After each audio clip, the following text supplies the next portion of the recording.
like a normal commuter. He is a working man. But this is also where he sleeps.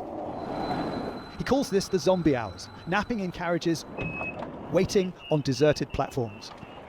We've been following his footsteps, his battle to blend in, constantly on the move, but a journey with no destination.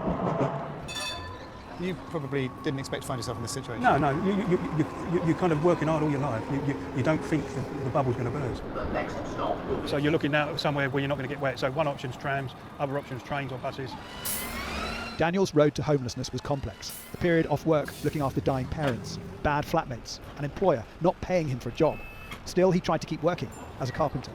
You don't look homeless, is the first thing I noticed. What's it like waking up and trying to go to work when you spent the night on the street? The worst thing is you kind of become zombified because you don't get a night's sleep. Daniel has a bag system, a carrier for dirty laundry, rucksack for clean, a small essentials bag on top. He does his washing and showers at the Croydon Crisis Centre, where staff say a growing number of his demographic are presenting as homeless. When we talk to people experiencing homelessness, there's the kind of stigma and shame that goes with it. Most people are thinking they are going to go into later life with savings and security, and actually the cost of housing alongside kind of lower wages is meaning that for lots more people that just isn't an option.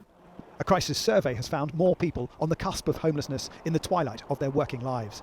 Daniel says being homeless makes it harder to do his job. Me not being able to work skillfully with tiredness, lack of sleep, lack of washing facilities, and lack of food. And you actually keeping yourself clean and looking after yourself. You don't change the person you are. Daniel has one way of holding on to who he is.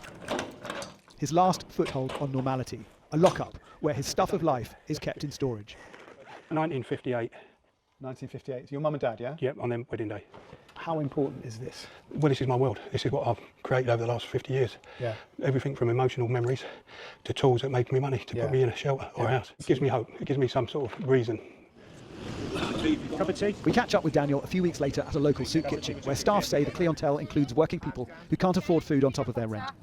Who comes out at 9:30 at night for a sandwich and some soup unless you're desperate. So, and it's sad that tonight we've helped nearly 70 people. Things have changed for Daniel. He hasn't had work for weeks, but he's still on the move. His attempt to stay under the radar has recently failed.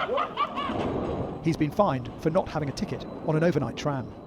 I normally do a loop around the park, through the car park, just to see if there's any cars or any people about before I get my head down. So he's changed his sleeping arrangements to a local park. So this is where I lived last night. Well, the weather is a big element. Tonight could be a night that I might have to make a move, but I shall deal with that when it happens. Daniel tucks in, Bed down, fully kitted up, because you don't know when you've got to make a move.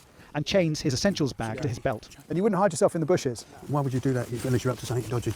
I don't know, I just so that people wouldn't see you. No, well, listen, I'm homeless, so it's But Daniel refuses to be defined as homeless. get me gloves ready. He is a skilled contributor to society, a man who can make stuff with his hands. Time and effort, boys. He's hanging on to that by his fingertips. And I'll bid you farewell and good night. Jason Farrell, Sky News.